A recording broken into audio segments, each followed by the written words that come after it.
সাইয়েদনা ওমরে ফারুকের বায়োগ্রাফি সম্পর্কে জানবো। ওমরে ফারুক রাদিয়াল্লাহু তাআলা আনহু, the super hero of this উম্মাহ। এই উম্মার সুপার হিরো তিনি, ঠিক কি না? ওনার মুখের আগে লাঠি চলতো বেশি। সুবহানাল্লাহ পড়বেন না? মাঝে মাঝে লাঠি চালানোরও দরকার আছে না নাই? সাইয়েদনা ওমরে ফারুক আমাদের জন্য অনুপ্রেরণা। Is the real super hero of Muslim উম্মাহ। তিনি এই উম্মার রিয়েল সুপার হিরো। এজন্য ওনার জীবনী থেকে আমরা কিছু শিক্ষা নেওয়ার চেষ্টা করব ইনশাআল্লাহ। পড়েন সাইয়েদনা ওমরে ফারুক কিভাবে ইসলাম ধর্ম গ্রহণ করলেন, কিভাবে বিশ্বনবীর প্রাণের কলিজার টুকরা হলেন, এটা দিয়ে আমরা শুরু করি। আল্লাহ তাআলা সাইয়েদনা ওমরে ফারুকের হৃদয়ের মধ্যে 3টা ধাক্কা মেরেছেন, ইমানের ধাক্কা। আওয়াজ করে বলতে হবে কয়টা? জোরে বলেন তো কয়টা? 3টা ইমানি ধাক্কা। এক হচ্ছে বিশ্বনবীর দোয়ার ধাক্কা। এক কি? দোয়ার ধাক্কা। 2 হচ্ছে সূরা হাক্কা দিয়ে দিয়েছেন আল্লাহ এক ধাক্কা। সুবহানাল্লাহ পড়বেন না? 3 হচ্ছে সূরাতু তাহা দিয়ে আল্লাহ দিয়েছেন আরেকটা ধাক্কা। এই 3টা ইমানি ধাক্কা যখন সাইয়েদনা ওমরে ফারুকের হৃদয়ে লাগলো, উনি পড়তে আরম্ভ করেছেন আশহাদু আল্লা ইলাহা ইল্লাল্লাহ ওয়া আশহাদু আন্না মুহাম্মাদান আবদুহু ওয়া রাসূলুহু। চিল্লায়ে পড়েন আল্লাহু আকবার। বিশ্বনবী মক্কায় বসে বসে তাহাজ্জুদের সালাত পড়ে আল্লাহর কাছে দোয়া করলেন, আল্লাহুম্মা আইজ্জাল ইসলাম বিআহাব্বির রাজুলাইনি ইলাইক। ও আল্লাহ, 2 জন লোকের নাম বলবো, 2 জনের দরকার নেই। এই 2 জনের একজনকে আপনি ইসলামের সুশীতল ছায়া তলে এনে ইসলামকে বিজয় দান করে দেন। মুহূর্তের মধ্যে দোয়াটা কবুল করে নিয়েছে কে? বিশ্বনবী বললেন, আল্লাহ 2 জনের নাম বলবো আজকের দোয়ায়। আবি জাহাল ইবনে হিশাম, হয়তো হিশামের বেটা আবু জাহেলকে আপনি ইসলামের ভিতরে নিয়ে আসেন, কিংবা ওমর ইবনুল খাত্তাব, খাত্তাবের বেটা ওমরকে আপনি ইসলামের ছায়া তলে নিয়ে আসেন। ওমরে ফারুকের জন্য দোয়াটা কবুল করে নিয়েছে কে? মক্কার যে অবস্থা, আল্লাহর হাবিব সাল্লাল্লাহু আলাইহি ওয়াসাল্লাম বুঝলেন মক্কার এই 2 জনের একজন যদি আমার সাথে না থাকে তাহলে মক্কায় দাওয়াতি কাজ চালিয়ে যাওয়া যাবে। আল্লাহরে বললেন, আল্লাহ বেশি চাই না, এই 2 জনের একজন, হয় আবু জাহেল নয় ওমর, হয় আবু জাহেল নয় ওমর। বিশ্বনবী যখন দোয়া করলেন, এই দোয়ার একটা ইমানি ধাক্কা, নুরানি ধাক্কা সাইয়েদনা ওমরে ফারুকের হৃদয়কে স্পর্শ করে ফেলল। দোয়া ইজ লাইক এ মিসাইল। এই যে আমরা দোয়া করি, এটা মিসাইলের মতো। যুদ্ধে মিসাইল হামলা করে না? মিসাইল হামলা করার পরে এই মিসাইল লক্ষ্য বস্তুতে যে ভেদ করে, ঠিক কিনা? তেমনি দোয়ার মতো যদি আপনি দোয়া করতে পারেন, আপনি যেই জন্য দোয়া করেছেন ঠিক ওই জায়গায় যে আপনার দোয়া স্পর্শ করে। সুবহানাল্লাহ পড়বেন না? বিশ্বনবীর দোয়ার মাধ্যমে প্রথমে সাইয়েদনা ওমরে ফারুকের হৃদয়ে এক ধাক্কা লাগলো। 2 নম্বরে রব্বুল আলামিন সূরাতুল হাক্কা দিয়ে ওমরে ফারুকের হৃদয়ের মধ্যে দিলেন এক ধাক্কা। পড়েন আল্লাহু আকবার। কোরআনের ভেতরে সূরাতুল হাক্কা নামে একটা সূরা আছে না নাই? আল হাক্কাতু মাল হাক্কা ওয়া মা আদরাকা মাল হাক্কা। পড়েন আল্লাহু আকবার। বিশ্বনবী যখন দোয়া করলেন, ওই দোয়া যখন সাইয়েদনা ওমরে ফারুকের হৃদয়ে স্পর্শ করলো, সাইয়েদনা ওমরে ফারুক সব সময় বিশ্বনবীরে ফলো করতে আরম্ভ করলেন। বিশ্বনবী ডানে গেলে লুকিয়ে লুকিয়ে ওমর ফারুক ডানে যায়, বিশ্বনবী বায়ে গেলে লুকিয়ে লুকিয়ে ওমরে ফারুক বায়ে যায়। বিশ্বনবী একবার মসজিদুল হারামে যে নামাজ পড়তে শুরু করলেন, ওমরে ফারুক তখন বিশ্বনবীর পিছু পিছু ছদ্মবেশে পেছন থেকে যে বিশ্বনবী কিভাবে নামাজ পড়ে দেখতে শুরু করলেন। বিশ্বনবী ইন দা মিন টাইম এশার নামাজে আল হাক্কাতু মাল হাক্কা তেলাওয়াত শুরু করে দিলেন। আল হাক্কাতু মাল হাক্কা তেলাওয়াত শুরু করে দিলেন। তেলাওয়াত করতে করতে বিশ্বনবী যখন তেলাওয়াত করতেছে, ওমরে ফারুক এরকম দুলতেছে আর মজা পাচ্ছে। ও মিয়া, বিশ্বনবীর কণ্ঠ বুঝি আমার মতো কণ্ঠ, আপনার মতো কণ্ঠ, আহমদ বিন ইউসুফের কণ্ঠ, আব্দুল বাসিতের কণ্ঠ না? বিশ্বনবীর গলায় যে কি সুরের ঝংকার আল্লাহ দিয়েছেন, কি সুরের লহরী আল্লাহ দিয়েছেন, একবার যে শুনতো পাগল হয়ে যেত। আল্লাহু আকবার। বিশ্বনবী সূরা হাক্কা মন্ত্রমুগ্ধ তেলাওয়াতে, মন্ত্রমুগ্ধ সুর দিয়ে, মন্ত্রমুগ্ধ কণ্ঠ দিয়ে তেলাওয়াত করতে লাগলেন। এশার সালাতে ওমরে ফারুক দুলতে লাগলেন। ওমরে ফারুক যত শুনেন অবাক হয়ে যায়, যত শুনেন অবাক হয়ে যায়, যতই শুনে অবাক। কিরে? কারণ তিনি আরবি ভাষা বুঝতেন, এত সুন্দর শব্দের গাঁথনি। এত প্রাঞ্জল বর্ণনা, এত সুন্দর অন্তমিল, এটা কবিতা না হয়ে পারে না। উনি মনে মনে ভাবলেন এটা মনে হয় কবিতা, it might be poem, it could be poem. Muhammad মনে হয় কবি হয়ে গেছে, তার কাব্য প্রতিভা দিয়ে সে এটা বানিয়েছে। তা না হলে এত সুন্দর কথা, এটা কবিতা না হয়ে পারে। ইন দ্য মিন টাইম বিশ্বনবী কিন্তু দেখতেছে না যে পেছনে ওমর। বিশ্বনবী তেলাওয়াত করছিলেন, ইন দ্য মিন টাইম বিশ্বনবী পড়ছিলেন ওমা হুয়া বিকাউলি শাইরিন কলিলাম মা তুমিনুন। এই আয়াতের অর্থ হলো এটা কোনো কবির কথা নয়, খুব অল্প সংখ্যক লোকই তোমরা ঈমান আনো। সুবহানাল্লাহ পড়ে। এটাকে বলে কোইন্সিডেন্ট। কোইন্সিডেন্ট হুট করে অনেক সময় মিলে যায়, যায় কি যায় না?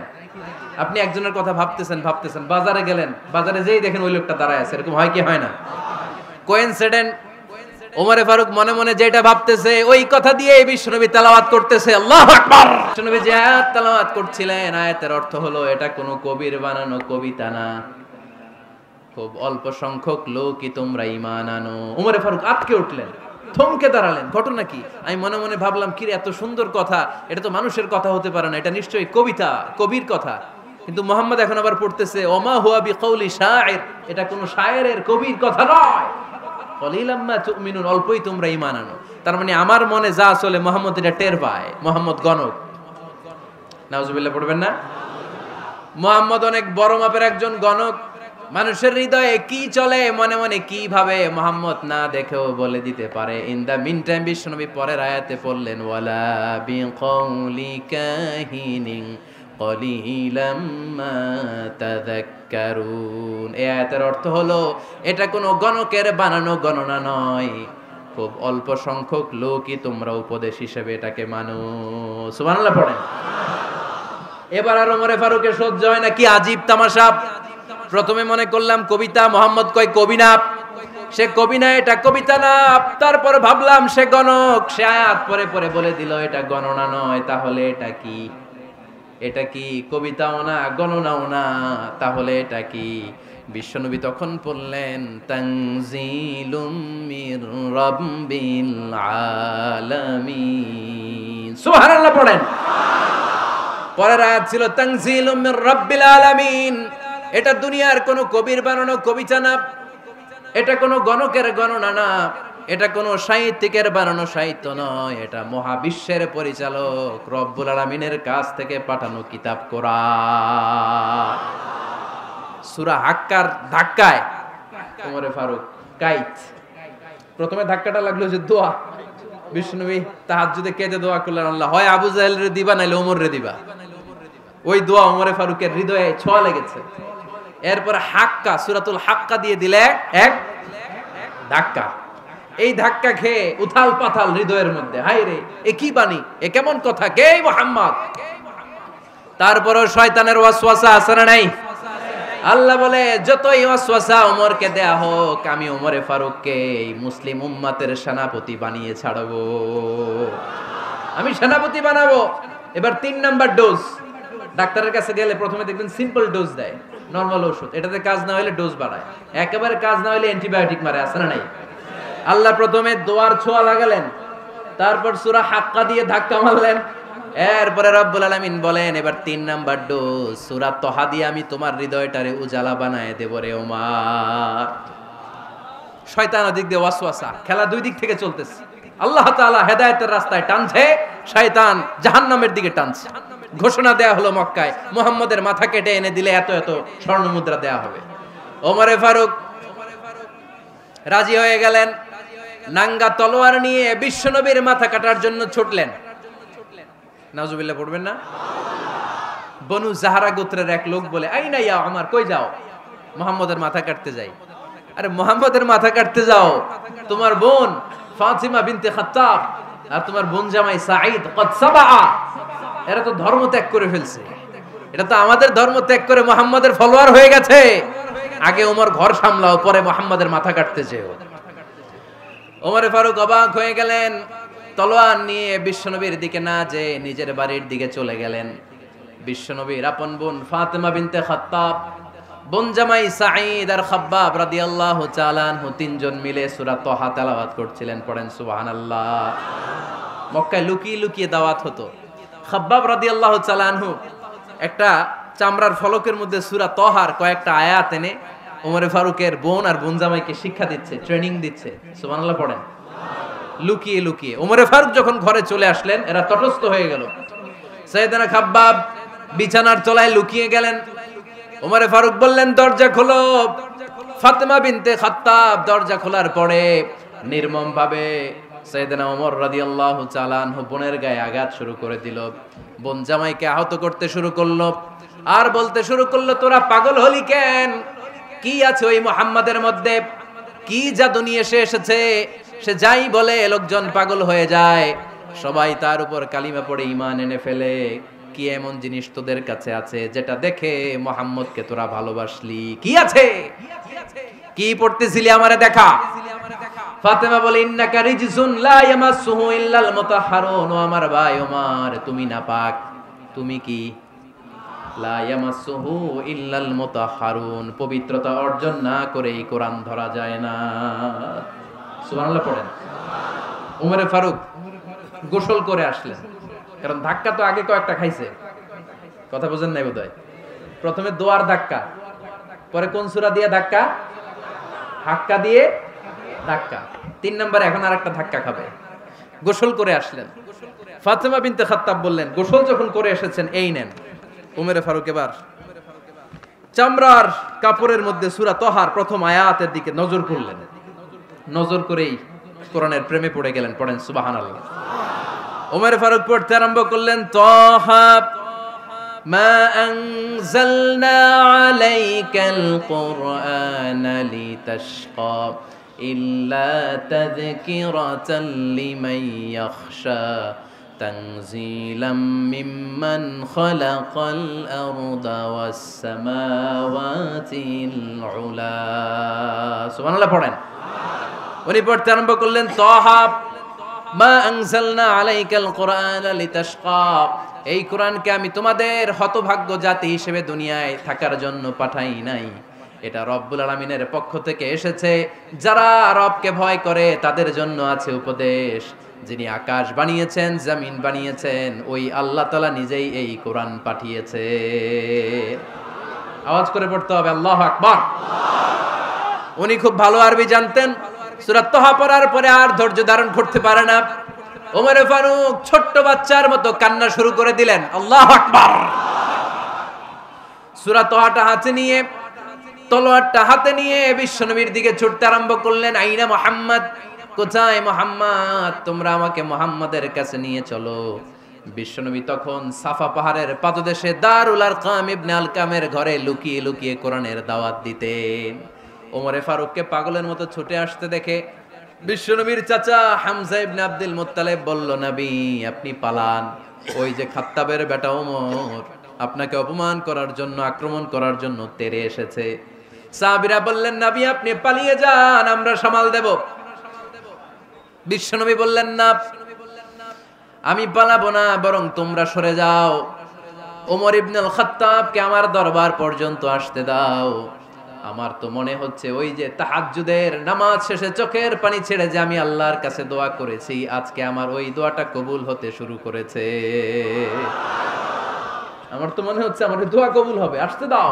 ওমরে ফারুক এসে বললেন, আশহাদু আল্লা ইলাহা ইল্লাল্লাহ ওয়া আশহাদু আন্না মুহাম্মাদান আবদুহু ওয়া রাসূলুহু, আমি সাক্ষ্য দিলাম আল্লাহ ছাড়া কোনো ইলাহা নাই, নিশ্চয়ই আপনি আল্লাহর প্রেরিত বান্দা এবং রাসূল। পড়েন সুবহানাল্লাহ। ওমরে ফারুক যখন কালিমা শাহাদা পড়ে মুসলমান হয়ে বিশ্বনবীর হাতে হাত রাখলেন, মুসলিম সাহাবীদের মধ্যে খুশি আর আনন্দের বন্যা বয়ে গেল। মুসলিম হাতে গোনা সাহাবারা আল্লাহর প্রশংসা করলেন। বিশ্বনবী সাইয়েদনা ওমরে ফারুককে জড়িয়ে ধরলেন। ওমরে ফারুক এবার বিশ্বনবীরে বললেন, নবী গো, আলাসনা আলাল হক, আমরা কি সত্যের উপরে আছি নাকি আমরা ভুলের উপরে আছি? বিশ্বনবী বললেন, বালা নাহনু আলাল হক, আমরাই সত্যের উপরে আছি। সুবহানাল্লাহ পড়ে। আলাসনা আলাল হক, নবী আমরা কি সত্যের উপরে নাই? হ্যাঁ অবশ্যই ওমর, তুমি সত্যের উপরে আছো। ওমরে ফারুক বললেন, তাহলে ফাফিমাল ইখতিফা, তাহলে লুকায় লুকায় আর দাওয়াত দেব কেন? আমি তো কালিমা পড়ে ফেলছি, আসেন আমার সাথে বের হই। ফাফিমাল ইখতিফা, আর লুকায় লুকায় কেন? আসেন আমরা বাইরে বেরোই। বিশ্বনবী বললেন, ওমর এটা মাক্কি জীবন, এখানে আমরা একটু গোপনে গোপনে দাওয়াত দিতে চাই। ওমরে ফারুক বলে, না, আমার দায়িত্ব, আমি একটা মিছিল দিতে চাই নবী।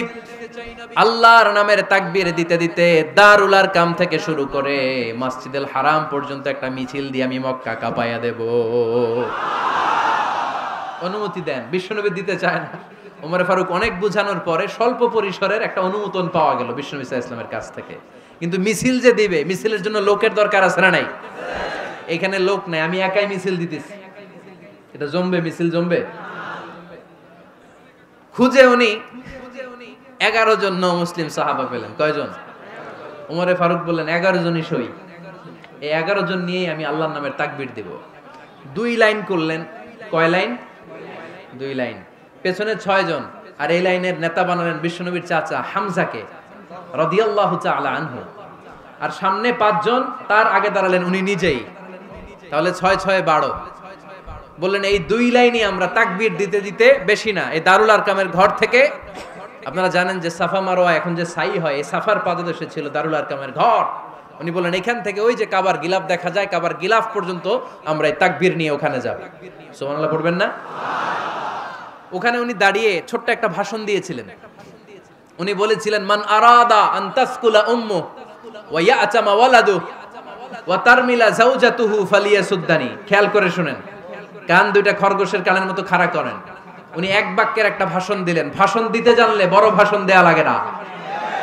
এক বাক্যের ভাষণ দিয়ে গোটা বিশ্বকে ঝাঁকুনি মারা যায়। চিল্লায় বলো ঠিক কিনা? ওমরে ফারুক এক বাক্যের একটা ছোট্ট ভাষণ দিলেন। মান আরাদা আন তাসকুলা উম্মু, কে আছো মায়ের এই মক্কায়, কে আছো মায়ের বুক খালি করতে চাও? ইয়াতামা ওয়ালাদু, কে আছো বাচ্চাগুলারে, নিজের সন্তানগুলোরে ইয়াতিম বানাতে চাও? কে আছো তারমিলা যাওজাতুহু, নিজের স্ত্রীকে বিধবা বানাতে চাও? ফালিয়া সুদ্দানি, বুকের পাটা থাকলে আমি ওমর রে থামাও। ফালিয়া সুদ্দানি, দেখি মক্কায় কার এত বড় বুকের পাটা। কে আছো মায়ের বুক খালি করতে চাও, সন্তান রে এতিম বানাতে চাও, স্ত্রীকে বিধবা বানাতে চাও? ফালিয়া সুদ্দানি, পারলে আমারে ঠেকাও। এই বলে উনি আল্লাহু আকবার, আল্লাহু আকবার, আল্লাহু আকবার বলে স্লোগান শুরু করে দিলেন। এক এক স্লোগানে মক্কার মরুজমিন থারথার করে কাঁপতে আরম্ভ করলো। এই মিছিল মক্কার কেউ দেয় নাই। মিছিলের আওয়াজ শুনে আবু জাহেল বাইরিস, উতবা বাইরিস, শাইবা, ওয়ালিদ ইবনে মুগিরা সব বের হইছে। কি রে, আমার এলাকায় এত বড় স্লোগান, কার এত সাহস? বের হয়ে দেখে মিছিলের সামনে ওমর। ওমর রে দেখে দিছে এক দৌড়। কারণ ওমরে ফারুককে থামানোর মতো বাপের বেটা মক্কায় দ্বিতীয়টা কেউ ছিল না। আওয়াজ করে বলেন ঠিক কিনা? ওমরে ফারুক আল্লাহু আকবার, আল্লাহু আকবার বলে স্লোগান দিতে দিতে মসজিদুল হারামের ভেতরে ঢুকে গেল। কাবার গিলাফ ধরার পরে সেদিন মিছিল থেমেছে। ওই আল্লাহর নামের স্লোগান সেদিন কেউ থামাতে পারে নাই, কিয়ামত পর্যন্ত কেউ থামাতে পারবে না। চিল্লায় বলো ঠিক কিনা?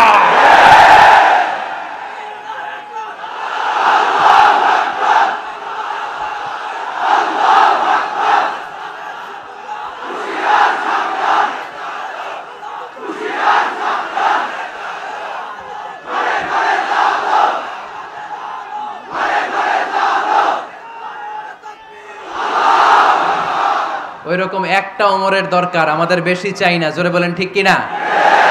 দাও খোদা দাও আমায় আবার ওমর দারাজ দিল, দাও খোদা দাও আমায় আবার ওমর দারাজ দিল, দাও আলীর মতো বীর সেনানি, আলীর মতো বীর সেনানি জাগাতে নিখিল, দাও খোদা দাও আমায় আবার ওমর দারাজ দিল। সুবহানাল্লাহ পড়েন। একটা ওমর লাগবে। চিল্লায় বলেন কয়টা? ওই ওমরের অপেক্ষায় বাংলাদেশ সহ গোটা মুসলিম উম্মাহ। ঠিক কি না? একটা ওমরই যথেষ্ট। আমাদের সেন্ট্রাল লিডারশিপ নাই তো, আমাদেরকে এদিকে লাথি মারলে আমরা ওইদিকে যাই, ওদিক থেকে গুতা মারলে আমরা এদিকে যাই। আমাদের রিপ্রেজেন্টেটিভ, আমাদের প্রতিনিধিত্ব করার মতো কোনো কেন্দ্রীয় লিডারশিপ নেতৃবৃন্দ গোটা বিশ্বে নাই। ঠিক কি না? আমরা সেই ওমরে ফারুকের অপেক্ষায়, আমরা সেই ইমাম আল মাহদির অপেক্ষায়। এই ওমরে ফারুক আমাদের মডেল। ঠিক কি না? থার্ড ইন পজিশন, এই পুরা উম্মতের মধ্যে ওনার পজিশন নাম্বার 3। 1 নাম্বার পজিশন বিশ্বনবীর, কার? 2 নাম্বার পজিশন কার? আবু বকর। 3 নাম্বার পজিশন কার? ওমরে ফারুকের। বিশ্বনবী বলতেন লা নবিয়্যা বা'দি, লা নবিয়্যা বা'দি, আমার পরে কোনো নবী নাই। ওয়ালা রাসূলা, আমার পরে কোনো রাসূলও নাই। আমার নবীর পরে আর কোনো নবী আছে? আমার নবীর পরে আর কোনো রাসূল আছে? এই যে কাদিয়ানি যে একটা সম্প্রদায় আছে, এরা কি মুসলিম নাকি অমুসলিম? মুসলিম সম্প্রদায়ের সাথে এদের কোনো সম্পর্ক নাই। চিল্লা বলেন ঠিক কি না? এরা যদি মুসলমান হতে চায়, আমার নবী দ্য লাস্ট মেসেঞ্জার বিশ্বনবীকে খাতামুন নবী হিসেবে সংবাদ সম্মেলন করে গোটা বিশ্বকে জানাই দিতে হবে, তারপরে তাদেরকে আমরা মুসলিম হিসেবে স্বীকৃতি দিব। চিল্লায় বলেন ঠিক কি না? তা না হলে তারা কোন ধর্মের এটাকে জানাই দিতে হবে। No inferiority complex, no identity crisis. Identity ক্রাইসিসে থাকা যাবে না। আপনারা কোন ধর্মের এটা জানায় দেন। আপনারা বিশ্বনবীরও শেষ নবী মানবেন না, আবার মুসলিম বলেও নিজেদেরকে ট্যাগ লাগাতে চাইবেন। সাধারণ মুসলমানরা এটা এই ধোঁকাবাজি মানে না। চিল্লায় বলেন ঠিক কি না? আমার নবীর পরে কোনো নবী নাই, আমার রাসূলের পরে কোনো রাসূল নাই, ঠিক কি না? আল্লাহর হাবিব বলতেন লাউ কানা বা'দি নাবিয়্যুন লাকানা উমর, তবে আমার পরে যদি নবী হওয়ার যোগ্যতা কারো থাকে, আমার ওমরের ওই যোগ্যতা আছে। সুবহানাল্লাহ পড়েন। প্রভু তুমি বলেছো রাসূল দেবে না, বলনি দেবে না ওমর, বলনি দেবে না হামজা তারি, খালিদ বিজয় সমর। প্রভু তুমি বলেছো রাসূল দেবে না, বলনি দেবে না ওমর, বলনি দেবে না হামজা তারি, খালিদ বিজয় সমর। প্রভু তুমি বলেছো রাসূল দেবে না। সুবহানাল্লাহ পড়েন। এজন্য আমরা একটা ওমর চাই। কয়টা? বেশি লাগবে? নেতার মতো নেতা কয়টা লাগে? জোরে বলেন কয়টা? Enough, that's enough. Omar Farooq our super hero. ওনার সাথে বিশ্বনবী সাল্লাল্লাহু আলাইহি ওয়াসাল্লামের মুসাহারার সম্পর্ক ছিল। ওমরে ফারুক যে বিশ্বনবীর শ্বশুর, এটা অনেকে জানেই না। ওমরে ফারুক রাদিয়াল্লাহু তাআলা আনহু বিশ্বনবীর শ্বশুর ছিলেন। এটা আজকে নতুন শুনছেন। কে কে হাত তোলেন? দেখছেন হুজুর? সঠিক বলছি না আমি? অনেকে আমরা জানি না। মাশাআল্লাহ, জানতে লজ্জা নাই, শিখতে লজ্জা নাই। লজ্জা হচ্ছে অজ্ঞতায় আর মূর্খতায়, ঠিক কি না? আমরা শিখতে রাজি আছি। যে কথা বলে আমরা তার ছাত্র। আমার আগে হুজুর কথা বলতেছিলেন, আমরা ছিলাম ছাত্র। এখন আমি কথা বলতেছি, এখন আমরা সবাই হয়ে গেছি ছাত্র, ঠিক কি না? যিনি বলেন তিনি শিক্ষক, বাকিরা আমরা ছাত্র, ঠিক কি না? 4 খলিফার 2 খলিফা, ইসলামের 4 খলিফার 2 খলিফা বিশ্বনবীর মেয়ের জামাই, আর বাকি 2 খলিফা বিশ্বনবীর শ্বশুর। সুবহানাল্লাহ পড়েন। সাইয়েদনা আলী রাদিয়াল্লাহু তাআলা আনহু, সাইয়েদনা উসমান যুন নূরাইন বিশ্বনবীর মেয়ের জামাই। উসমান রাদিয়াল্লাহু তাআলা আনহুর কাছে বিশ্বনবী 2 মেয়েকে বিয়ে দিয়েছিলেন। একজন মারা যাওয়ার পরে আরেকজন। বিশ্বনবী বলেছেন এরপরে আরেকটা থাকলে ওইটারও বিয়ে দিতাম। সুবহানাল্লাহ পড়বেন না? 2 জন ছিল মেয়ের জামাই আর 2 জন ছিল শ্বশুর। সাইয়েদনা আবু বকর শ্বশুর, বিশ্বনবীর স্ত্রী আম্মাজান আয়েশা রাদিয়াল্লাহু তাআলা আনহার বাবা। বিশ্বনবীর স্ত্রী আম্মাজান হাফসা রাদিয়াল্লাহু তাআলা আনহার বাবা ছিল সাইয়েদনা ওমরে ফারুক। চিল্লায়ে পড়েন আল্লাহু আকবার। জানো তো না পজিশন না? সাইয়্যিদু কুহুলিল জান্নাহ, জান্নাতে যত নারীরা যাবে, নারীদের সর্দারিনী হবে সাইয়্যিদাতুনা ফাতেমা রাদিয়াল্লাহু তাআলা আনহা। এই ফরিদপুরের যত ইয়াং স্টারেরা তোমরা যারা জান্নাতে যাবে, তোমাদের লিডার হবে সাইয়েদনা হাসান আর হুসাইন রাদিয়াল্লাহু তাআলা আনহুমা। আর বয়স্ক মুরব্বীরা যারা জান্নাতে ঢুকবেন, আপনাদের লিডার হবে সাইয়েদনা আবু বকর আর সাইয়েদনা ওমর ফারুক রাদিয়াল্লাহু তাআলা আনহু। সুবহানাল্লাহ পড়তে পারলেন না? ওমর ফারুক এটা সাধারণ কোনো ক্যারেক্টারিস্টিক্স নয়। ওনাকে আল্লাহ তাআলা নলেজও দিয়েছেন, আবার দিনদারিও দিয়েছেন।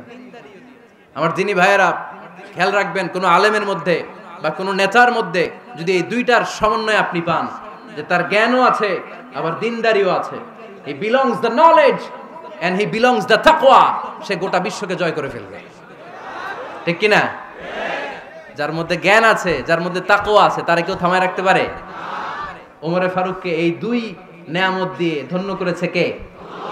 সহিহ বুখারীর বর্ণনা, বিশ্বনবী সাহাবীদের সামনে একটা স্বপ্নের কথা বলছেন। বিশ্বনবী বললেন, আমি স্বপ্নে দেখলাম আমার আঙ্গুলের ফাঁকা থেকে দুধ বের হচ্ছে, আমি তৃপ্তি সহকারে দুধ খেলাম। খাওয়ার পরে দেখলাম আঙ্গুলের মধ্যে একটু দুধ লেগে আছে। আমার আঙ্গুলে অতিরিক্ত লেগে থাকা দুধটা আমি ওমরে ফারুকের মুখের মধ্যে লাগিয়ে দিলাম। সাহাবারা বললেন, ইয়া রাসূলুল্লাহ, ইয়া হাবিবাল্লাহ, মাযা আওয়ালতা বিহি, এই স্বপ্নের আপনি কি ব্যাখ্যা করলেন, আমরা তো বুঝলাম না।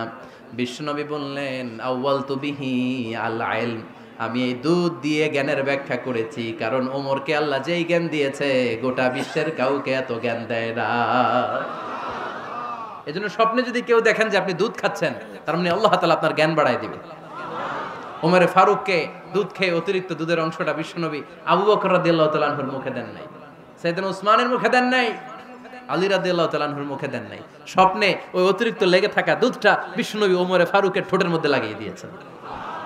এই হাদিস থেকে প্রমাণ হয় আল্লাহ তাআলা জ্ঞানের নেয়ামতে সাইয়েদনা ওমরে ফারুককে ধন্য করেছেন। আবার বুখারীর বর্ণনা, বিশ্বনবী সাল্লাল্লাহু আলাইহি ওয়াসাল্লাম আরেকটা স্বপ্নের বর্ণনা দিচ্ছেন। তিনি বললেন, তোমাদের সবাইকে স্বপ্নে আমার সামনে দাঁড় করানো হলো। আমি দেখলাম তোমাদের কারো জুব্বা নাভি পর্যন্ত, কারো জুব্বা হাঁটু পর্যন্ত, কারো জুব্বা টাকনু পর্যন্ত। ওমরে ফারুককে যখন স্বপ্নে আমার সামনে দাঁড় করিয়ে দেয়া হলো, আমি দেখলাম ওমরের জুব্বা এত লম্বা, ওমর টেনে হিচড়ে তার জুব্বা নিয়ে সামনে হেঁটে যাচ্ছে। সাহাবারা বললেন, ফামাযা আওয়ালতা বিহি ইয়া রাসূলুল্লাহ, ও আল্লাহর রাসূল, এই স্বপ্ন দিয়ে আপনি কি বোঝাতে চাইলেন, আমরা কিছু বুঝলাম না। বিশ্বনবী বললেন, আউয়ালতু বিহি আদ-দীন, আমি এই হাদিসের দ্বারা দ্বীনের ব্যাখ্যা করলাম, যার জামা যত লম্বা তার দ্বীনদারি তত বেশি। সুবহানাল্লাহ, আসতে পড়েন। স্বপ্নে দেখলেন কোন সাহাবীর জুব্বা নাভি, কোন সাহাবীর হাঁটু, কারোটা টাকনু, কিন্তু ওমরে ফারুকের জুব্বা এত লম্বা, ইয়াজুরু সাওবাহু, তিনি তার জুব্বা টেনে হিচড়ে যাচ্ছেন। বিশ্বনবী বললেন, এটা দ্বারা আমি দ্বীন, আমি তাকওয়া, দ্বীনদারি, তাকওয়া, এটার ব্যাখ্যা করেছি। তার মানে ওমরে ফারুকের তাকওয়ার সামনে সব তাকওয়া পানি হয়ে যাবে। কোন সুবহানাল্লাহ। আল্লাহ তাআলা সাইয়েদনা ওমরে ফারুককে দ্বীনের জ্ঞান দিয়েছেন, তাকওয়া দিয়েছেন। যুবক ভাইরা, যাকে আল্লাহ তাআলা দ্বীনের জ্ঞান দেয়, যাকে আল্লাহ তাআলা তাকওয়ার এই গুণ দিয়ে সমৃদ্ধ করে, তার জন্য গোটা বিশ্বের সব দরজাগুলোকে ওপেন করে দেয় কে? কত বড় মুত্তাকি ছিলেন সাইয়েদনা ওমরে ফারুক। মদিনার সমাজে কয়জন মুনাফিক ছিল বিশ্বনবী ছাড়া কেউ বলতে পারতেন না। বিশ্বনবী কোন সাহাবীকে মুনাফিকদের লিস্ট দিয়ে যান নাই, একজন সাহাবী ছাড়া। দেখি কেউ বলতে পারেন কিনা ওই সাহাবীর নাম? কি নাম? হুযায়ফা ইবনুল ইয়ামান রাদিয়াল্লাহু তাআলা আনহু। ওনাকে বলা হতো সাহিবু সিররি রাসূলিল্লাহ, আল্লাহ রাসূল সাল্লাল্লাহু আলাইহি ওয়াসাল্লামের গোপন তথ্যের ধারক বাহক। সুবহানাল্লাহ পড়বেন না? বিশ্বনবী ইন্তেকালের আগে মদিনার সমাজে মোট কয়জন মুনাফিক আছে, এই তথ্য আবু বকরকে বলেন নাই, ওমর রাদিয়াল্লাহু তাআলা আনহুকে বলেন নাই, উসমান রাদিয়াল্লাহু তাআলা আনহু, আলী রাদিয়াল্লাহু তাআলা আনহু, আশারাতুল মুবাশশিরিনা বিল জান্নাহ কোন সাহাবীকে বলেন নাই। শুধুমাত্র কেবলমাত্র একমাত্র হুযায়ফা ইবনুল ইয়ামান রাদিয়াল্লাহু তাআলা আনহুর কাছে মুনাফিকদের লিস্টে বিশ্বনবী দিয়ে গিয়েছেন। সুবহানাল্লাহ পড়েন। মদিনায় কারা কারা মুনাফিক কেউ জানতো না হুযায়ফা ছাড়া। কে ছাড়া? নামটা আজকে মুখস্থ করেন, যাতে অন্য কোনো ওয়াজে কেউ জিজ্ঞেস করলে বলতে পারেন। মুনাফিকদের লিস্ট যে সাহাবীর কাছে বিশ্বনবী দিয়ে গিয়েছিলেন, সাহাবীর নাম কি? নাম? নামটা কেমন লাগে? ভাল লাগে? অনেকে আমারে জিজ্ঞেস করে, হুজুর আমার ছেলে হবে আগামী মাসে, একটা নাম দেন। নাম দিয়ে দিলাম হুযায়ফা। যাদের হবে ছেলে, এলাকায় যাদের নেক্সট কয়েক মাসে ছেলে হবে, খালি হুযায়ফা চলবে। কি চলবে? ভাল লাগে? নামটা ভাল লাগে? রাইখেন, অনেক সুন্দর নাম। উনিই জানতেন মুনাফিক কারা। দেখেন ওমরে ফারুকের তাকওয়ার লেভেলটা কত হাই। ওমরে ফারুক একদিন হুযায়ফা রাদিয়াল্লাহু তাআলা আনহুর কাছে গেলেন, যে বললেন, হুযায়ফা, বিশ্বনবী ইন্তেকালের আগে মুনাফিকদের নামের লিস্টটা কারো কাছে দেয় নাই, আমার জানা নাই, সাইয়েদনা আবু বকরের জানা নাই, কোন সাহাবীর জানা নাই, তুমি ছাড়া। আমি তোমার কাছে জানতে চাই, আমি ওমরের নামটা ওই মুনাফিকদের খাতায় আছে কিনা আমার একটু বলো। আমার ওমরের নামটা ওই মুনাফিকদের লিস্টিতে একটু আছে কিনা, নামটা একটু বলো। যদি থাকে আমি ভালো হয়ে যাব। আমি নেফাকি দূর করে পাক্কা মুমিন হতে চাই। আমার নাম যদি মুনাফিকের লিস্টে থাকে আমি তো শেষ। হুযায়ফা চোখের পানি ছেড়ে দিয়ে বলে, আমিরুল মুমিনিন, কেমন প্রশ্ন করলেন আপনি? আপনি বিশ্বনবীর শ্বশুর, এই উম্মতে আপনার পজিশন 3 নাম্বার। আপনারে মুনাফিকরা ভয় পায়, শয়তান আপনারে ভয় পায়। আপনি জান্নাতে সব বয়স্ক লোকদেরকে নিয়ে জান্নাতের মধ্যে আগে আগে ঢুকবেন, কেমন করে মুনাফিকদের কাতারে আপনার নাম থাকতে পারে ওমর? সুবহানাল্লাহ পড়ে। কি বিনয়ী, কি তাকওয়া। হুযায়ফাকে যে ধরতেন, হুযায়ফা একটু বলো না আমার নামটা মুনাফিকদের লিস্টিতে আছে কিনা। ওমরে ফারুকের যদি এই টেনশন থাকে যে আমি মুনাফিক হয়ে গেলাম কিনা, আমাদের এই টেনশন থাকার দরকার আছে না নাই? হ্যাঁ, যেন সব সময় আল্লাহর কাছে দোয়া করতে হবে, আল্লাহ তুমি নেফাকি থেকে আমাদেরকে বাঁচাও। আরো জোরে পড়েন আমিন। ওমরে ফারুক রাদিয়াল্লাহু তাআলা আনহু আমাদের সুপার হিরো, আমাদের সবাই বলেন আমাদের। উনি কত বড় সুপার হিরো শুনেন। উনি জুমার খুতবা দিচ্ছেন। কি দিচ্ছেন? মসজিদে নববীতে খুতবার মাঝখানে হঠাৎ বললেন, ইয়া সারিয়াতাল জাবাল, ইয়া সারিয়াত ইবনে জানিমিল জাবাল। এই কথা বলেই আবার খুতবা দিতে শুরু করলেন। ওনার এই ইয়া সারিয়াত ইবনে জানিমিল জাবালের সাথে আগের কথারও কোনো মিল নাই, পরের কথারও কোনো মিল নাই।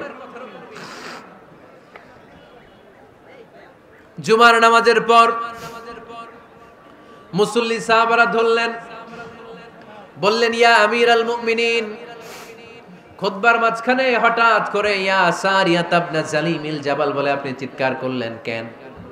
আপনার এই বাক্যের সাথে আপনার খুতবার আগের বাক্যের কোনো মিল নাই, আপনার খুতবার পরের বাক্যেরও কোনো মিল নাই। এই কথা আপনি কারে বললেন, কারে উদ্দেশ্য করে বললেন? এই কথার তাৎপর্য কি আমাদেরকে বুঝিয়ে বলেন। ওমরে ফারুক বললেন, আমি যখন খুতবা দিচ্ছি আমি দেখতে পেলাম ওই যে কয়েক মাস আগে আমি আমার মুসলিম সেনাবাহিনী পারস্যে আক্রমণের জন্য পাঠিয়েছি, বর্তমান ইরান, ইরানের ওই বিশাল এলাকাতে পারস্যে আমি আমার ব্যাটালিয়ন পাঠিয়েছি। আমি হঠাৎ করে দেখতে পেলাম আমার মুসলিম বাহিনীর সেনাপতি যুদ্ধের এক পর্যায়ে তার ডানে আছে উপত্যকা, বায়ে আছে পাহাড়, সে পাহাড়ি রাস্তা ছেড়ে দিয়ে উপত্যকার দিকে যেতে শুরু করেছে। আমি দেখতে পেলাম আমার মুসলিম বাহিনী যদি উপত্যকার দিকে ছুটে বেড়ায়, কাফির মুশরিকরা আমার মুসলিম বাহিনীকে কচুকাটা করে ফেলবে। তাই আমি এখান থেকে তাদেরকে কমান্ড দিয়ে বলেছি, ইয়া সারিয়াতাল জাবাল, উপত্যকার দিকে নয় পাহাড়ের দিকে যাও, তাহলেই তোমাদের বিজয় নিশ্চিত হয়ে যাবে। উপত্যকার দিকে যেও না, ইলাল জাবাল, ইলা সারিয়াতিল জাবাল, পাহাড়ের দিকে ছোট। সাহাবারা অবাক, ঘটনা কি? উনি বসে আছেন মদিনায় মসজিদে নববীর মিম্বারে দাঁড়িয়ে, উনি যদি ইয়া সারিয়াতাল জাবাল বলে এটা কি ইরানে যাবে নাকি? ও মিয়া, তখনকার সময়ে বর্তমানের মতো মোবাইল ছিল নাকি, ইন্টারনেট ছিল নাকি, কিছু ছিল? খালি মুখে আমি যদি বলি ইয়া সারিয়াতাল জাবাল, এটা ইরানে যাবে, ইন্ডিয়া যাবে, ঢাকায় তো যাবে না, ফরিদপুর শহরেই তো বসবে না, ঠিক কিনা? কিন্তু এটা আমিরুল মুমিনিন বিশ্বাসী সাহাবারা বিশ্বাস করে নিল। কিছু মুনাফিক ছিল, এরা কয় না ঝামেলাস, এটা তো সম্ভব না। এক কাজ করি, এই সেনাপতি যখন বিজয়ী বেশে মদিনায় ফিরে আসবে আর আমরা ধরবো। এরা দিন গুনতে লাগলো, এই সেনাপতি মুসলিম বাহিনী নিয়ে পারস্য জয় করে কবে ফিরে আসবে। এই মুনাফিকের দলগুলো কখনো সেনাবাহিনীকে অভ্যর্থনা জানাতে যেত না, কিন্তু এইবার সবার আগে মদিনার উপকণ্ঠে যে সেনাপতিদেরকে অভ্যর্থনা জানানোর জন্য ফুল নিয়ে রেডি, ফুল নিয়ে দাঁড়ায়। সেনাপতি ঢুকার সাথে সাথে ধরছে, এই সেনাপতি কোত্থেকে আসছে? কয় পারস্য জয় করে আসছি। কয় এমন এমন দিন, জুমার দিন দুপুর বেলা যুদ্ধের মাঝখানে আমিরুল মুমিনিনের কণ্ঠের কোন কথাবার্তা শুনছো নাকি? সেনাপতি অবাক, কয় তোমরা জানলা কেমনে? শুনছি তো। সুবহানাল্লাহ পড়বেন না? আমরা যুদ্ধে একটা ভয়ঙ্কর অবস্থার মধ্যে ছিলাম, পেছন থেকে শত্রুরা আমাদেরকে আক্রমণ করতে শুরু করে দিল। ডানে যাব না বায়ে যাব, সামনে যাব নাকি পেছনে যাব, রাস্তা খুঁজে পাচ্ছি না। ডান দিকে ছিল আমাদের উপত্যকার রাস্তা, বাঁ দিকে ছিল পাহাড়ি পথ। আমরা সোজা পথ হবে মনে করে উপত্যকার দিকে ছুটতে আরম্ভ করলাম। হঠাৎ করে আমিরুল মুমিনিনের কণ্ঠ বজ্র কণ্ঠে আমার কানের মধ্যে ভেসে আসলো, আমার মনে হলো আমিরুল মুমিনিন কেমন যেন আমাকে কমান্ড দিচ্ছেন আর বলছেন, ইয়া সারিয়াতাল জাবাল, ডান দিকে উপত্যকার পথে নয়, তাড়াতাড়ি পাহাড়ের দিকে সৈন্যবাহিনী নিয়ে উঠে যা।